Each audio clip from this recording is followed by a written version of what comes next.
প্রিয় তুমি।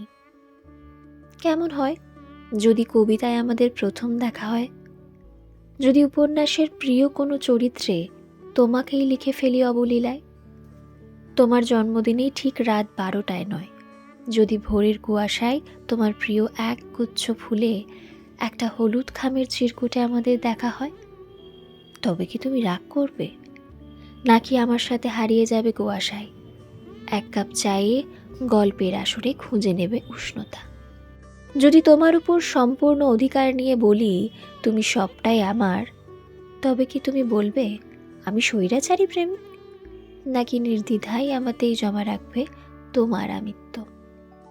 যদি তোমার সাথে হেঁটে যায় আস্ত একটা বিকেল, তবে কি তুমি আমার হাত ধরবে, নাকি খানিকটা অভিমান জমিয়ে এঁকে দেবে একরাশ দূরত্ব?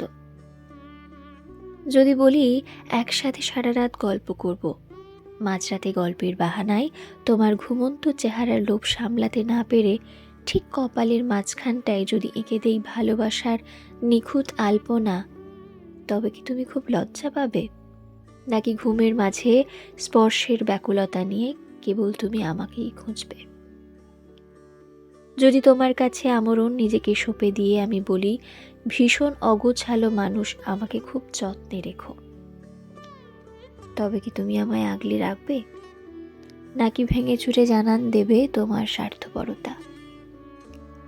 অবসরে কিংবা আনমনে মনের কানাগলিতে তোমাকে ঘিরে তৈরি হয় চঞ্চলা এমন অজস্র অনুভূতি। আমার খুব জানতে ইচ্ছে করে তোমাকে, আমাকে, আমাদের নিজেদেরকে, সবশেষে সব মিলিয়ে দুজনের হয়ে উঠতে ইচ্ছে করে একই কেন্দ্রবিন্দু, একই কক্ষপথ ধরে হেঁটে যেতে ইচ্ছে করে মহাকাল, দুজনে হয়ে উঠতে ইচ্ছে করে কেবল একটা গল্প। তবে শব্দের বুননে কেবলই অনুভূতিতে আটকে থেকো না তুমি, তুমি হয়ে ওঠো এক স্বচ্ছ সুন্দর নিরেট বাস্তবতা। ইতি আমি।